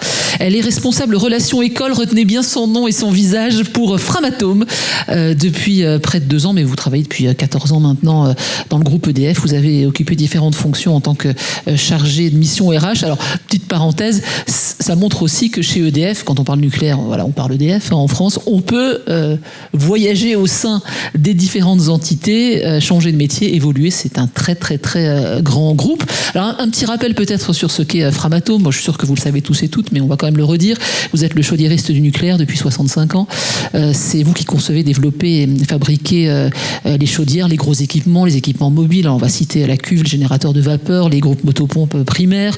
On peut parler des systèmes de contrôle tellement importants aujourd'hui. Et puis vous fabriquez le carburant avec les assemblages de combustible. Voilà, je ne vais pas entrer dans les détails, mais Framatome c'est ça. C'est 19 000 salariés dans le monde. Le chiffre en France, c'est quoi ? Alors, on n'a pas fait les calculs à la fin de l'année. Ça bouge tellement. Mais ça bouge tellement, ouais. on en perd, on en a le tournis. On va annoncer plus de 13 000. Voilà, donc implanté sur 15 sites en France. Il y a tout ce qui est ingénierie, donc c'est Paris, c'est Lyon, c'est la Bourgogne, et puis tous les sites industriels, le plateau bourguignon qui est quand même très très important dans notre pays, mais aussi le sud, la région nantaise, la région parisienne, et puis tout ce qu'il y a à l'étranger, l'Allemagne, les États-Unis, puis à chaque fois auprès d'un client, parce que c'est ça aussi votre travail, c'est d'être auprès de vos clients. Alors de l'autre côté, je vais commencer par celui qui est chez lui en ce moment ici, puisqu'il est étudiant en 2e année, c'est Adrien Larcher. Vous êtes le président du club étudiant de la SFEN, qui regroupe des élèves de 3 écoles, Mines Nancy, NSEM et ENSG. La SFEN, c'est la Société Française d'Énergie Nucléaire, qui n'est pas jeune, qui a plus de 50 ans, 73, la création. Et donc vous êtes en filière énergie comme votre voisin, mais lui, ça y est, il est parti de cette école, puisque c'est un NSEM 2022. Kounda Reda Etienne, formation filière énergie aussi d'ailleurs. Hein. Ça a peut-être changé de nom d'ailleurs entre-temps, mais vous faisiez partie de cette filière-là. Vous avez fait une année complémentaire comme ingénieur système complexe à Supélec, c'est Centrale Paris. Et vous allez fortement nous intéresser à Flamanville, ingénieur installation électrique. C'est la preuve supplémentaire de ce qu'a dit Olivier Le Galludec tout à l'heure, c'est que même quand on n'a pas eu le parcours nucléaire, eh bien, il ne faut pas avoir de complexe. On est tout à fait armé quand on est ingénieur NSEM pour aller travailler, vous nous le direz tout à l'heure, dans ce domaine-là. On va commencer avec vous, Madame Ducard, Lucilou Ducard, et vous parlerez avec la casquette Framatome, c'est-à-dire que vous ne parlez pas pour le groupe EDF entier. De quoi Framatome a besoin dans les années qui viennent? Combien de nouveaux collaborateurs? Et puis surtout, Madame la rectrice nous l'a dit, parlons métier. Dans quel métier? Tout à fait. Donc bonjour à tous et à toutes. Je suis ravie d'être parmi vous aujourd'hui. Effectivement, je voulais d'abord débuter pour dire que Framatome, en tant que filiale du groupe EDF, est grand donneur d'ordre au final de cette filière nucléaire, et bien évidemment un acteur incontournable, et s'inscrit bien évidemment dans la lignée des recrutements massifs que l'on a évoqués. Moi, j'aime bien redire aussi, post-discours de Belfort, justement, les chiffres qui avaient été annoncés, les fameux 10 000 recrutements par an pendant 10 ans, c'était facile, c'est 10-10-10. Je crois que ces fameux 10 000 vont plutôt être vers les 12 ou 15 000. A priori, on n'a peut-être été pas assez encore ambitieux. Donc, bien sûr que Framatome s'inscrit dans cette lignée de recrutement massif. Pour vous donner aussi nos chiffres, en fait, à fin 2024, on comptabilise déjà 2500 recrutements dans le monde, dont près de 1800 en France. Donc, oui, ça, c'était l'an passé. C'est 2024. C'est cette année. Voilà. Tout à fait. Oui. Et on est dans les mêmes proportions, en fait, en 2025. Difficile de donner des chiffres plus exacts pour les années à venir, mais je ne crois pas que cela va aller en diminuant. Et on n'a pas besoin uniquement que d'ingénieurs nucléaires, parce que ce n'est pas que ça, les métiers du nucléaire. Tout à fait. Donc, comme l'a dit Monsieur Le Galludec, Arabelle Solutions est plutôt sur l'îlot conventionnel. Framatome, on va dire qu'il est plutôt sur l'îlot nucléaire. Donc, qu'est-ce que c'est l'îlot nucléaire? Vous l'avez dit aussi, Madame Million, on est chaudiériste du nucléaire. Donc, en fait, on va concevoir, on va fabriquer les gros composants et les équipements mobiles de la chaudière. Donc, on est une entreprise, effectivement, où il y a de l'ingénierie nucléaire, mais aussi de l'ingénierie de production de sites industriels. Donc, nous avons des besoins en compétences en ingénierie, j'allais dire mécanique, maintenance, robotique, système de contrôle-commande également. Donc automatisme. Donc voilà, on est sur des métiers qui ne sont pas réservés à la filière nucléaire, bien au contraire, mais comme toute autre filière industrielle. Donc ça va aussi ça accourt sur le fait que on peut travailler dans la filière nucléaire tout en n'étant pas spécialisé en neutronique ou en thermohydraulique, bien sûr. Évidemment, il y a aussi ces compétences métiers qui est requise. Moi, je voulais aussi vous donner d'autres chiffres sur nos recrutements. Je disais tout à l'heure, près de 1800 recrutements en CDI en France. On recrute aussi 500 alternants et près de 300 offres de stage. Bien évidemment, les offres en alternance et les offres de stage sont des tremplins vers les métiers de nos entreprises. Hein. Quand on y met un pied, c'est plus facile de faire rejoindre le second. Sur ces 1800 aussi recrutements, on a environ 60% d'emplois cadres, et sur ces emplois cadres, on va recruter environ entre 300 et 400 jeunes diplômés. Donc le message que je voulais aussi vous faire passer, c'est que quand bien même on n'a pas d'expérience professionnelle dans un domaine particulier, on peut avoir de nombreuses opportunités, de très belles opportunités au sein de la filière nucléaire. C'est vrai chez Framatome, je sais que c'est vrai aussi chez EDF, je pense certainement vrai que c'est vrai chez Arabelle Solutions également. Voilà, c'est aussi un message que je voulais faire passer en disant, voilà, on vous forme tout au long de votre carrière, bien évidemment, mais aussi à la prise de poste, donc beaucoup d'opportunités. Puisqu'on parle formation, gardez bien en tête que alors je vais passer à Kunda dans un instant, mais je vous ferai réagir à l'offre de formation NSEM, parce que je sais que vous avez participé au groupe de travail, alors tous d'ailleurs, hein, toutes les entreprises présentes ici, Arabel Solutions, EDF et Framatome, vous avez participé à la réflexion, vous nous direz ce que vous attendez de cette filière-là. Si on veut des chiffres un peu plus détaillés sur l'ensemble de la filière en France, il y a le rapport du groupement des industriels français de l'énergie nucléaire, le GIFEN, hein, qui est disponible, moi je l'ai trouvé très facilement sur Internet, et qui détaille en fait les postes et les besoins dans les 10 années à venir. On se projette chez Framatome ? Là, vous nous avez donné les chiffres 2024-2025, mais on se projette dans 10 ans ? Ah oui, bien sûr. Les projets de construction annoncés par le président Macron, hein, les fameux 6 EPR, on pense aussi aux plus 8, qui sont aussi en suspens. Hein, c'est bien ce qu'il avait dit, 6 plus 8. Donc bien évidemment, on s'inscrit dans la conception et la fabrication déjà des EPR2. Faut savoir aussi que Framatome fournit des briques technologiques, notamment au générateur Gen 4, fournit des briques technologiques donc pour tout ce qui est SMR ou réacteurs avancés. Donc oui, bien sûr que l'on se projette aussi. Le nucléaire est une filière au long cours. Monsieur Étienne, Kunda, NSEM 2022, vous travaillez donc à Flamanville, ce fameux EPR, premier réacteur de 3e génération construit en France, qui est dans une phase cruciale, hein, puisque ça y est, c'est la phase de démarrage. Le chargement de combustible a démarré le 8 mai dernier, le démarrage du réacteur nucléaire sur plusieurs mois, et puis les circuits, alors les circuits qui seront montés en pression, en température, et l'unité de production connectée au réseau électrique, ça vous concerne plus particulièrement. Vous m'avez dit quand on a préparé, je n'étais pas sûre de venir parce que c'est là, c'est aujourd'hui ou demain ou la semaine prochaine, en tout cas on est dans cette phase-là. Et puis ensuite il y aura la montée en puissance par palier et l'arrêt 1 an après le lancement pour le contrôle, on va dire, de toute l'unité. Donc merci en tout cas d'être venu depuis Flamanville jusqu'ici. Vous êtes ingénieur NSEM, je l'ai dit, votre formation dans la filière énergie avant le parcours nucléaire, c'est-à-dire que vous n'avez pas de formation spécifique, en tout cas vous n'en aviez pas en sortant de l'école. Comment est-ce que vous avez atterri à Flamanville ? Vous saviez qu'avec les clés qu'on vous avait données dans cette école, vous pouviez postuler à cet emploi-là, vous le saviez ? Oui. Bonjour à tous. Donc c'était effectivement ça. Donc quand j'ai fini l'ANSEM en 2022 en filière énergie, spécialité génie électrique. Donc on a beaucoup travaillé sur tout ce qui est convertisseur de puissance et autres. Et donc moi j'étais très orienté tout ce qui était énergie renouvelable. Donc je ne connaissais absolument rien du nucléaire. Et donc lorsque j'ai fait mon stage, j'ai fait l'étude d'ingénieur donc chez Siemens dans l'automatisation des systèmes ferroviaires, notamment le projet de métro de Paris,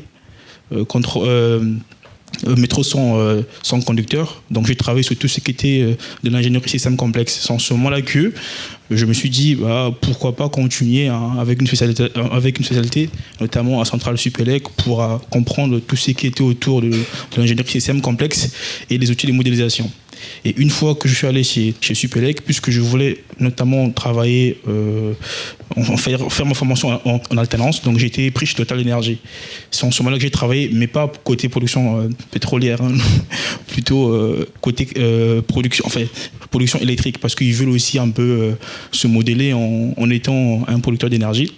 Donc j'ai travaillé dans les centrales CCGT, donc les cycles combinés gaz, avec des turbines à gaz et les turbines à vapeur. C'est en ce moment-là que je suis rentré dans le monde de la production électrique. Et j'ai compris un peu le fonctionnement. Et quand j'ai compris le fonctionnement, après j'ai commencé à m'intéresser. Je me suis dit, après mes études, donc, je vais travailler dans la production électrique, parce que pour moi, c'était par rapport aux éoliens et notamment au photovoltaïque, pour moi, la capacité de production par rapport aux besoins, ce n'était pas suffisant, quoi. Donc je vais travailler sur des éléments de production à grande échelle. C'est en ce moment-là que je me suis orienté. Je me dis, le leader en France actuellement chez EDF, et j'ai commencé à me renseigner sur le monde du nucléaire et notamment le discours du président Macron. Et je me suis aussi rendu compte, donc au niveau de l'échelle mondiale, la production d'électricité via le nucléaire, le pourcentage est assez bas. Donc je me suis dit qu'il y a forcément de l'avenir dans ce métier. 9% et quelques, on l'a vu, M. Galudec. Voilà. Donc il y a de la marge. Donc je me suis dit qu'il faut que j'y aille. C'est en ce moment-là que j'ai commencé à postuler sur EDF. Par contre, je m'étais écarté. Je postulais pas au métier qui était orienté physique du nucléaire. Je me disais que je n'ai pas de compétences, jamais de la vie j'y réussirais, ils ne me prendront pas. Vraiment, donc vous êtes quand même mis quelques barrières. Oui, je m'étais dit ça. En fait, j'avais 2 offres donc, dans l'exploitation.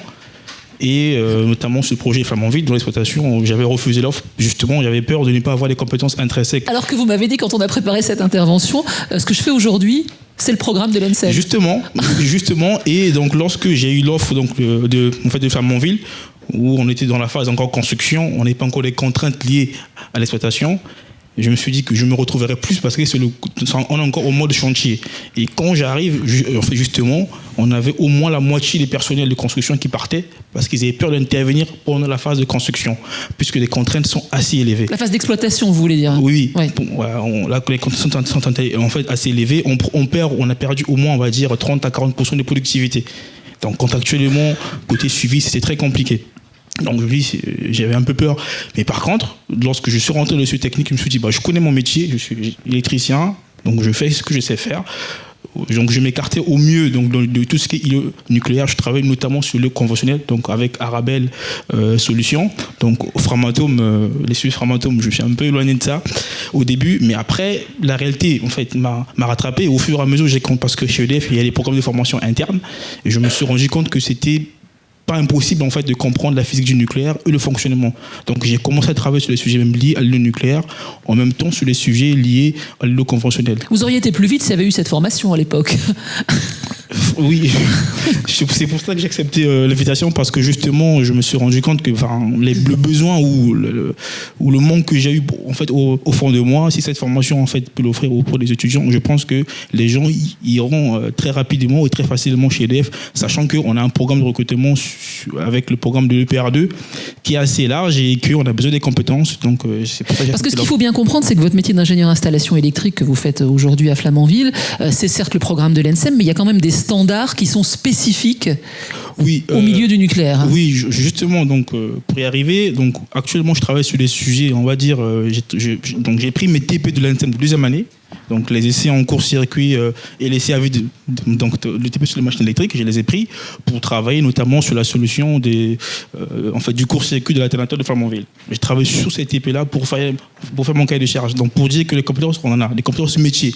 Par contre, on a des spécificités du nucléaire, donc les standards issus du nucléaire, qui est pris des normes comme donc NFC, qui permet en fait de juste baisser, de juste plus se spécifier, mais on ne se sent pas perdu en fait quand on travaille dans le nucléaire, même si on a une formation NTM. Donc vous êtes à votre place, en tout cas c'est ce qu'on entend aujourd'hui, et il ne faut pas pour les jeunes qui sont ici, d'autant qu'eux ils vont l'avoir le parcours nucléaire, en plus, hésiter, d'autant que, on va se parler franchement, EDF aujourd'hui fait la cour aux gens comme vous. C'est-à-dire ce qu'on va vous proposer, vous avez le droit de souffler, ce qu'on va vous proposer à vous, mais aussi à des postes de techniciens, pas qu'à des postes d'ingénieurs, c'est un peu un pont d'or quand même. Vos conditions de travail, elles sont bonnes, votre salaire, il est bon. Oui. Oui, ça peut toujours être mieux. Oui, c'est très bien. Vous avez raison, il faut toujours en demander un petit peu plus. Après, chez EDF, le recrutement, il est assez cadré. En fait, on a la chance d'avoir un diplôme NSEM qui était un diplôme historique assez valorisé dans le groupe EDF. À l'intégration, on a des niveaux de rémunération qui ont fonction du diplôme. Et EDF, le diplôme de l'ENSEM, on est très bien pris à l'entrée. Donc là-dessus, il n'y a pas de problème. J'ai jamais discuté mon salaire comme ailleurs. C'est par rapport à ce que je voulais avoir, et quand on m'a proposé, c'était supérieur. Donc je n'ai même pas réfléchi. On vous a donné plus que ce que vous avez demandé. Oui, non, c'est ce bien. que je vous disais. Je ne savais pas que EDF avait ce heureusement que vous n'avez pas parlé. Et justement, toujours demander au candidat combien il veut, parce que là, vous auriez été surpris. Et quand je suis allé, j'ai vu qu'il y avait cette grille-là, la RH m'a proposé la grille, avec le salaire en fonction du diplôme. Ouais. Donc pour moi, je me suis dit... Vous avez une visibilité, vous savez déjà qu'une fois que la phase de démarrage sera terminée, vous allez partir en Angleterre, parce qu'il y a le PR qui se construit de l'autre côté de la Manche, et que quand ce sera fini, vous reviendrez en France pour le démarrage de la construction des 6 EPR annoncés par le président Macron. C'est ça, oui. La ligne, elle est toute tracée, en fait. Oui, c'est justement, en fait, ce qui est bien avec EDF, c'est qu'on a des parcours formation en interne ou bien d'évolution de carrière assez cadrés. Chaque année, on a des entretiens avec les managers. Donc, tu es suivi, en fait, en fonction du besoin. Il y a des filiales aussi à l'intérieur. Si je me sens plus à l'aise, donc tout ce qui est le conventionnel, je pourrais aussi aller à Arabelle. Oui. Donc en fait c'est très ouvert et ce qui fait que là j'ai une vision on va dire sur 5 ans quoi actuellement de mon projet de carrière au sein du groupe EDF. Et vous recrutez, enfin vous, EDF recrute sur la construction des EPR. Oui c'est ça. Très fortement. Oui très fortement et avec des prétentions salariales attractive aussi. Ah bah voyez, j'avais bien que vous l'avez dit. Bien, alors justement, on a un jeune homme qui est très intéressé par ce domaine-là à côté de vous, c'est Adrien Larcher. Vous, c'est le nucléaire, hein ? C'est ça. Votre vie, votre carrière, votre début de carrière, vous le voyez dans ce secteur-là ? J'aimerais le voir dans ce domaine-là, en tout cas, oui. Vous êtes le président du club étudiant de la SFEN, la Société française d'énergie nucléaire. On peut refaire un petit historique de la SFEN. C'est 73.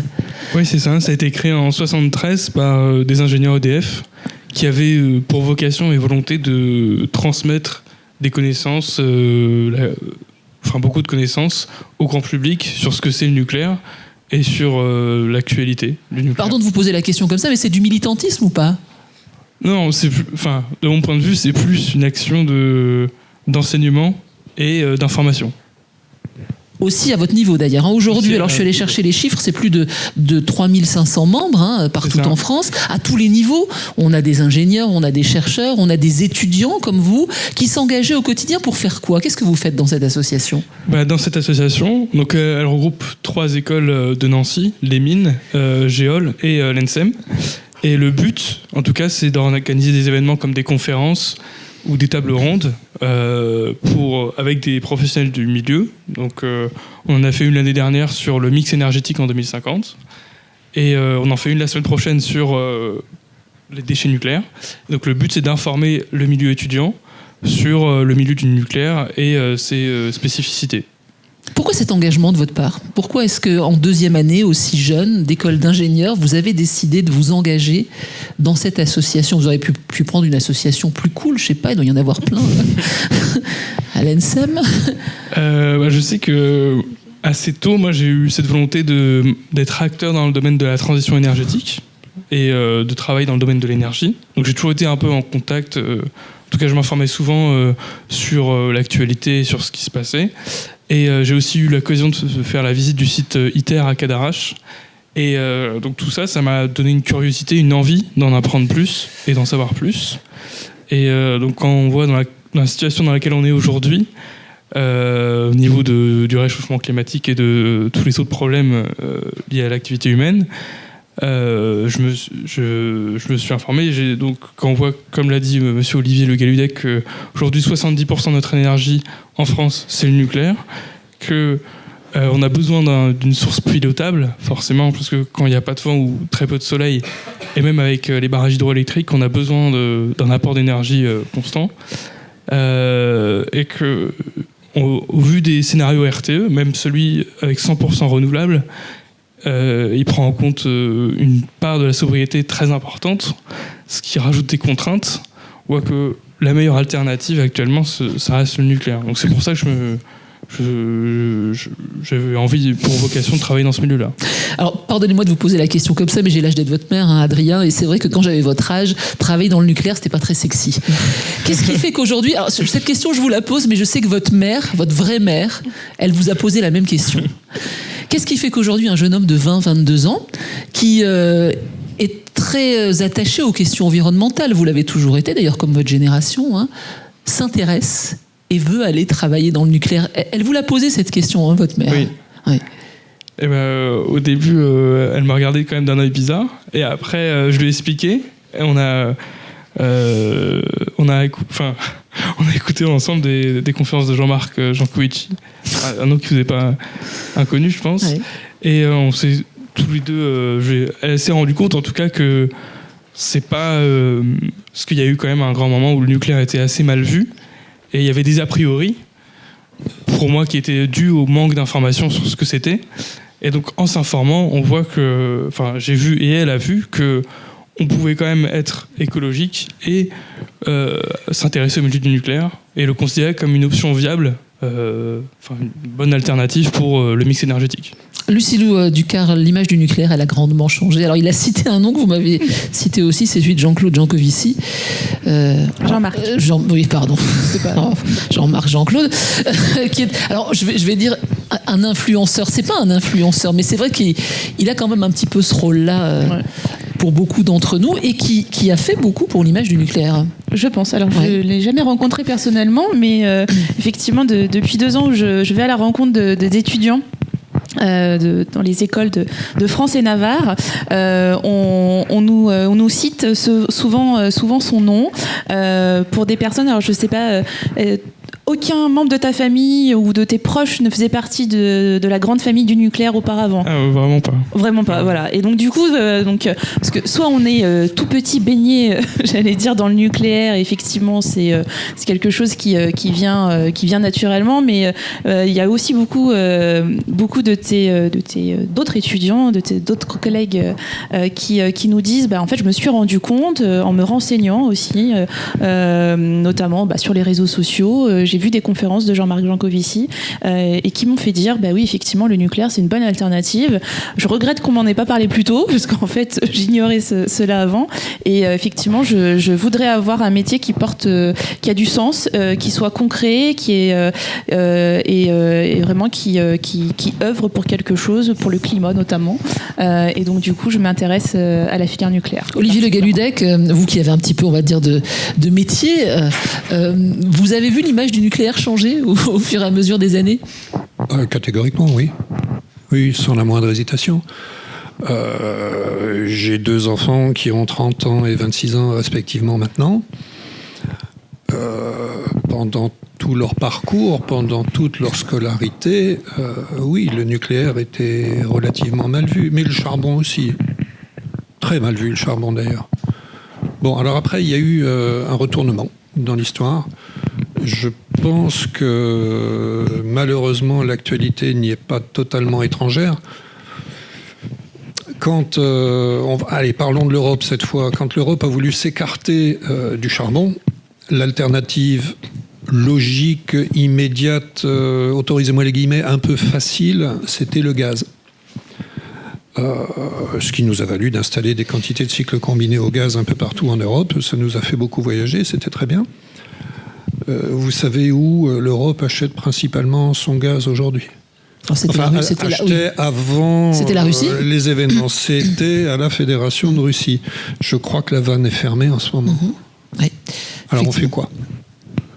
C'est là qu'on vient à dire, je joue un petit peu sur les mots par rapport à ce que je viens d'entendre, le nucléaire est une alternative ou l'alternative ? Alors, il y a vraiment un pluriel ? Vous avez entendu la présentation de Benjamin Rémy, qui n'est pas exhaustive, mais une présentation succincte du parcours nucléaire. Vous avez participé, alors c'était GE Belfort, c'était pas encore Arabelle Solutions au conseil de perfectionnement. C'était le temps d'avant. Voilà, tout comme EDF, tout comme Framato. Qu'est-ce que vous pensez de cette formation ? Vous avez contribué à mettre en place. Est-ce qu'elle répond aux besoins d'Arabelle Solutions ? Elle répond très largement au-delà des besoins d'Arabelle Solutions. Je dirais le profil d'Ensem tel qu'on le connaît depuis des années, on en a recruté un certain nombre, j'y ai participé. Le profil convenait déjà. Ce que je voyais, ce que j'ai toujours vu d'intéressant dans le parcours d'Ensem, c'est le tronc commun. Donc, je vais parler un petit peu de mon parcours, tant pis. Moi, j'ai un background de mécanique des fluides, de thermique. J'arrive en essai de réception sur une centrale. Première chose à faire, aller brancher un wattmètre. Oui, mais je me suis quand même rappelé de certains TP faits en bas, en ville, derrière la porte de la CRAF, s'il y en a qui ça parle. Dans la cave, on avait fait ça. Je me souviens d'ailleurs de cours où on nous avait fait brancher le wattmètre triphasé en nous expliquant qu'un jour, peut-être, on ferait ça derrière des transformateurs de tension et courant, parce qu'on peut avoir du 16 000 volts derrière de l'autre côté. Ma réaction d'étudiant à l'époque, c'était de me dire « Ouh là là là là là, range tes doigts, touche pas à ça ».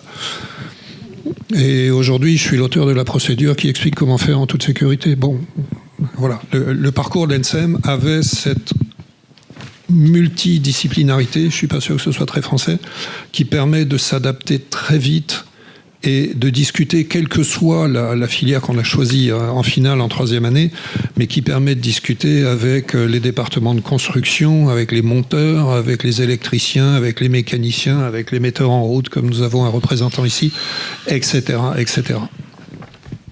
Alors, j'ai ressorti mes petits papiers, veuillez m'excuser parce que c'est vrai que cette formation NSEM, elle arrive à point nommé, mais pardon, peut-être un peu tard. Je ne pointe pas un retard de l'NSEM, mais un retard français. C'est pas moi qui le dis.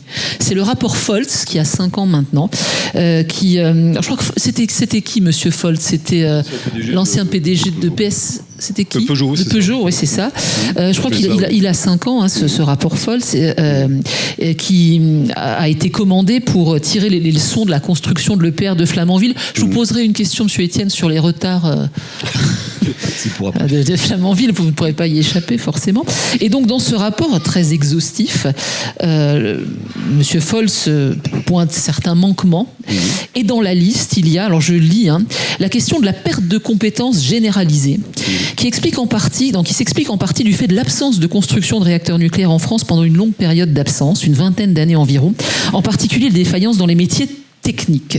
Ça veut dire que quoi? Qu'il y a eu un trou d'air en France Oui, c'est les raisons qu'on a évoquées tout à l'heure. Donc, il y a effectivement une désaffection pour le nucléaire, parce que peut-être à une certaine période, on a pensé pouvoir trouver des solutions alternatives autres que celle-ci. Bon, maintenant, sans faire de politique, mais si on regarde tous les schémas qui nous conduisent à 2050, à moins de croire à la décroissance de l'utilisation de l'énergie, ce qui est quand même ce qu'on a du mal à penser, à la fois en Europe, en particulier en Chine et aux États-Unis, tout le monde est convaincu aujourd'hui que la part du nucléaire, elle sera jamais réduite à 0. Et comme de toute façon, on est conduit à consommer malheureusement de plus en plus d'énergie, même si on réduit cette part du nucléaire dans le mix énergétique, elle va forcément être croissante. Et je pense que maintenant, tout le monde a intégré ce phénomène-là. Il y a des choix à faire, on a fait des choix importants sur le véhicule électrique pour 2035. Il y a d'autres échéances industrielles, notamment sur les fours industriels, que ce soit dans le domaine de la métallurgie, dans le domaine de la verrerie, de la cimenterie, où tous les fours, on va les passer en fait en énergie électrique. On parle aussi des pompes à chaleur qui alimentent les maisons, en fait, les entreprises tertiaires. Donc on se rend bien compte que l'énergie électrique, on va en avoir besoin de manière très importante.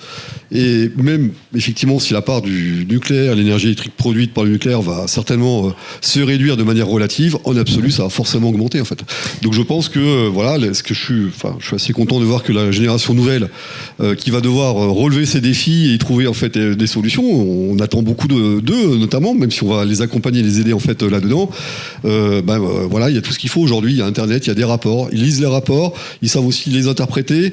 Et je suis assez content de voir qu'il y a maintenant des modes de pensée différents et alternatifs, et qui donnent de nouveau la part au nucléaire, en fait. Et il faut penser aussi que si on croit à d'autres modes de production d'énergie électrique, on parle de la fusion nucléaire, on va passer par des SMR, on va passer par des générations 4, etc.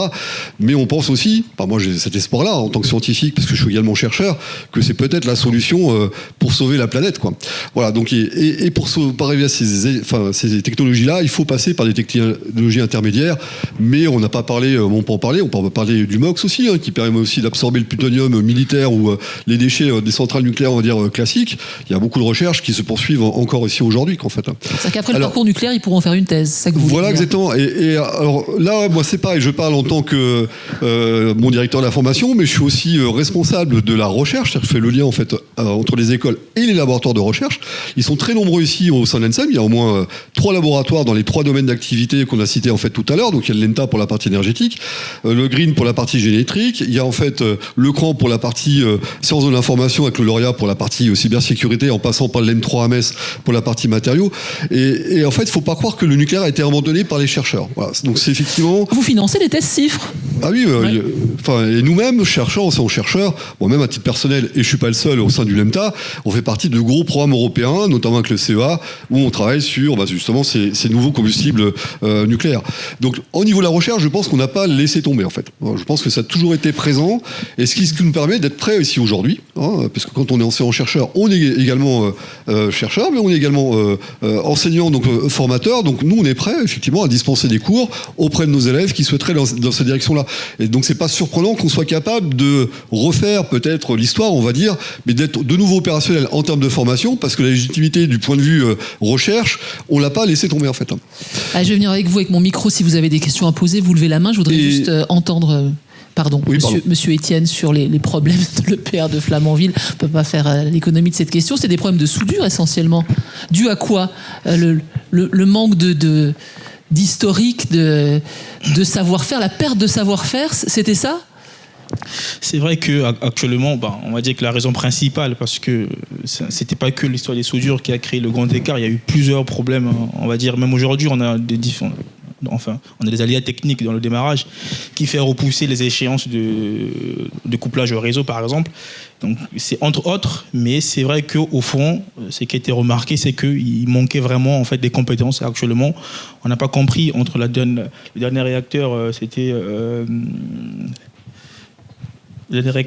Civaux avant Flamanville, on est peut-être passé 7 ans, 8 ans. Ouais, c'est ça. Et le trou qu'il y a eu pendant en fait, des compétences, ça a été remarqué dans le groupe quand je suis rentré. C'est les premières informations qu'on m'a passées. Et donc EDF, actuellement, ils font le tout pour déjà optimiser, donc capitaliser le retour d'expérience sur Flamanville 2, sur Flamanville 3, c'est qui a poussé aujourd'hui avec les EPR2, justement, c'est issu des contraintes qu'on a eues sur Flamanville 1, sur Flamanville 3. Aujourd'hui, on a pu un peu comprendre déjà les modifications qu'on a faites, notamment avec le projet sur Hinkley. Hinkley, c'est vraiment comme Flamanville, mais on essaie de faire un peu en mieux, on va dire... en plus vite. Ouais, en mieux, on va dire plus vite, même si voilà, on saura quand on finira. Oui. Actuellement, cela permet aujourd'hui, on a vraiment des équipes dédiées pour optimiser, en fait, capitaliser tout le reste de Flamanville pour notamment les EPR2. Et après, il y a Panly, ça ce sera un EPR2, ça sera Panly, ce sera autre chose. Oui, ouais, on a déjà commencé le projet. Qui va poser une question ? Qui veut intervenir ? À qui est-ce que je passe un micro ? Oh non, vous êtes tout en haut de l'amphi. Non, c'est pas... Non. Attendez, ça me fera faire un peu de sport. Je vous laisse vous présenter. C'est toujours comme ça. Vous savez que la question, elle est toujours le plus loin de l'amphi. Hein. Oui. Bonjour, Annick Timon, j'enseigne dans cette université, mais je suis prof de français.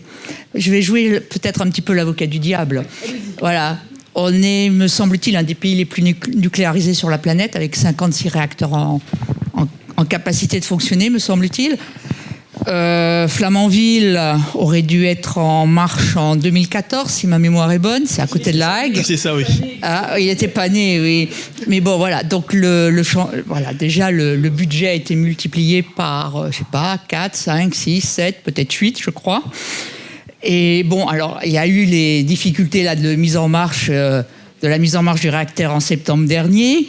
Voilà, bon, moi, je me pose des questions sur la fiabilité de tout ça, sachant que l'année dernière aussi, à Cattenom, on avait, à cette époque-là, peut-être 2 réacteurs sur 4, voire 1 sur 4 qui marchaient. Voilà, alors, bon, je ne pose pas de questions. Bure, ouais. Voilà, ça fait depuis 1999 que le chantier est en route. Est-ce que ça va aboutir ? Je l'espère.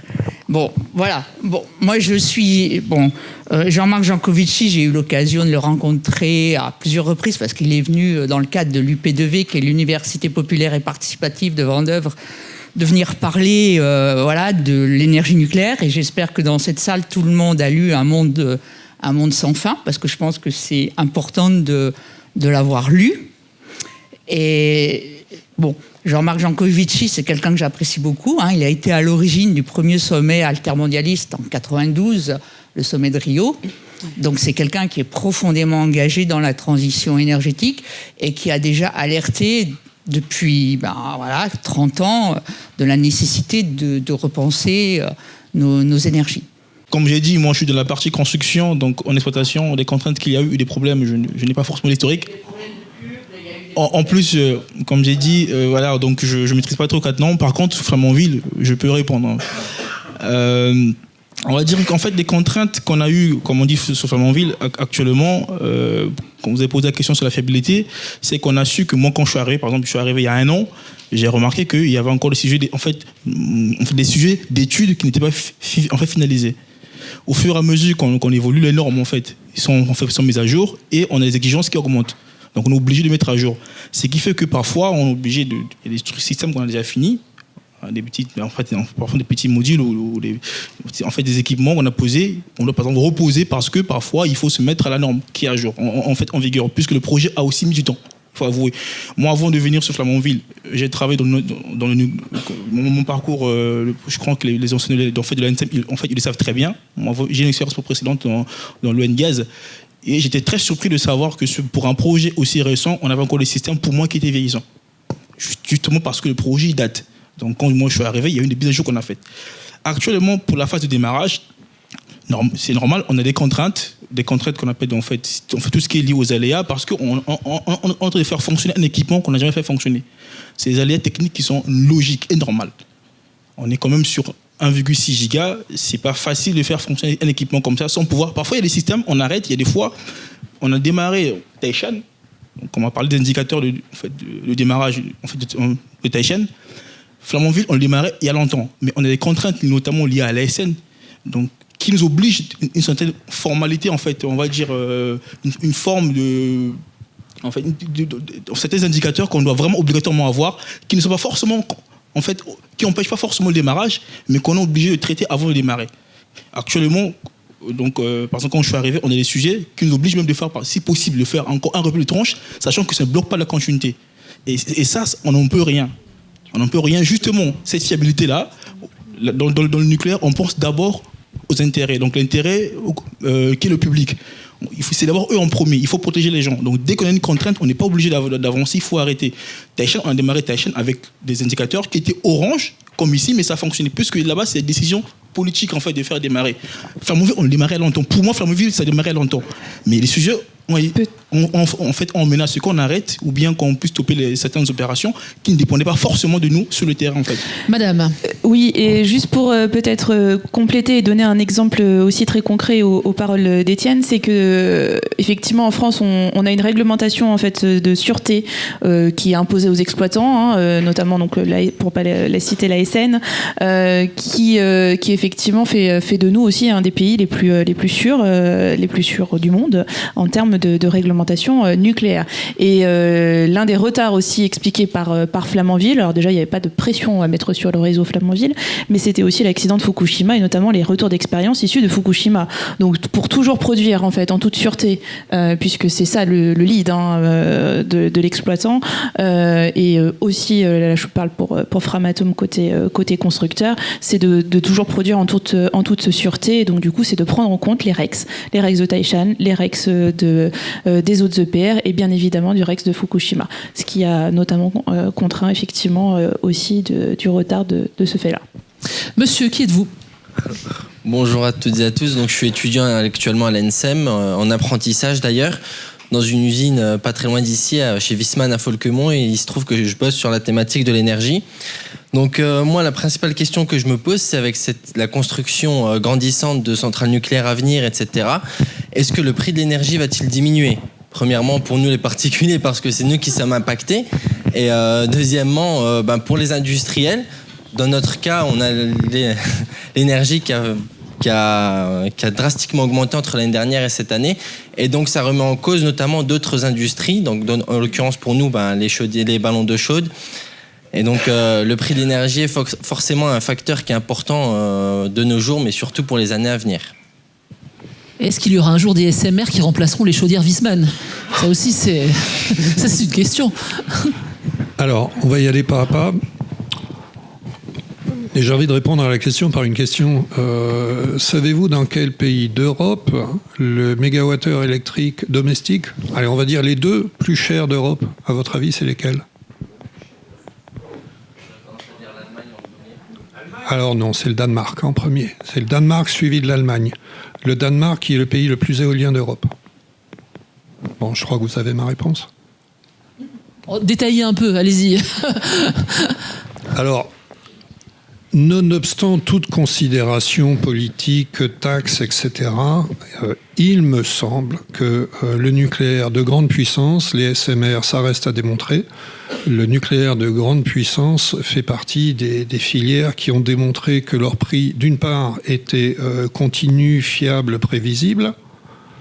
Pas comme d'autres filières, je ne veux pas être systématiquement méchant avec le gaz, mais dans la production d'électricité par gaz naturel, l'ingrédient principal du prix, c'est le prix du gaz. le prix du gaz a tendance, une simple recherche Google va vous en persuader, la courbe est très très loin d'être plate.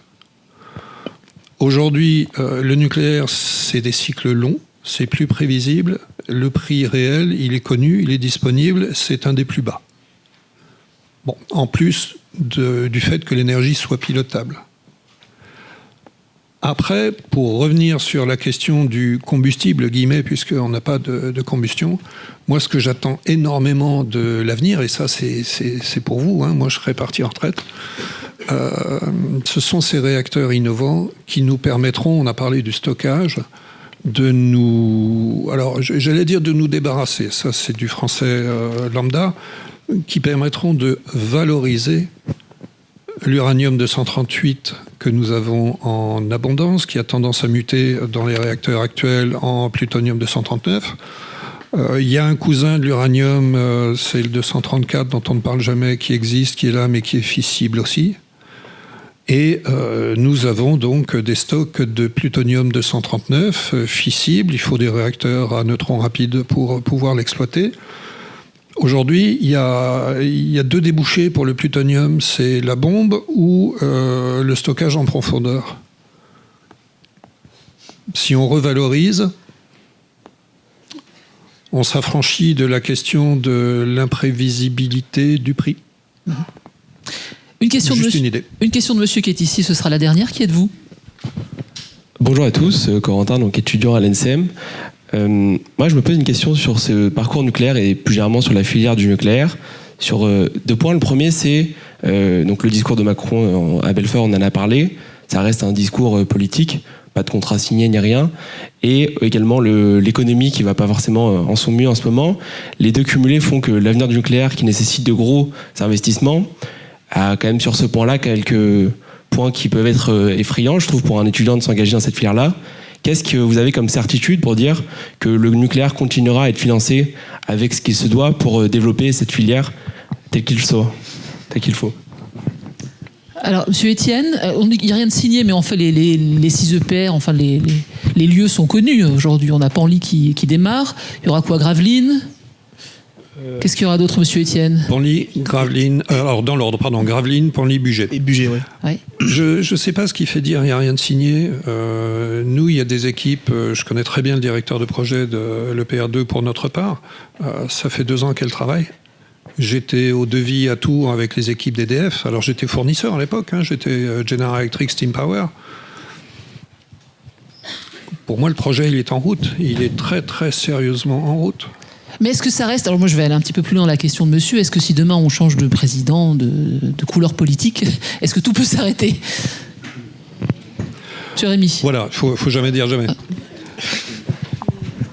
Enfin, je pense que non. Après, c'est des choix de politique à voir État par État. Et on voit bien qu'au niveau de l'Europe, tous les États ne considèrent pas le nucléaire de la même manière non plus.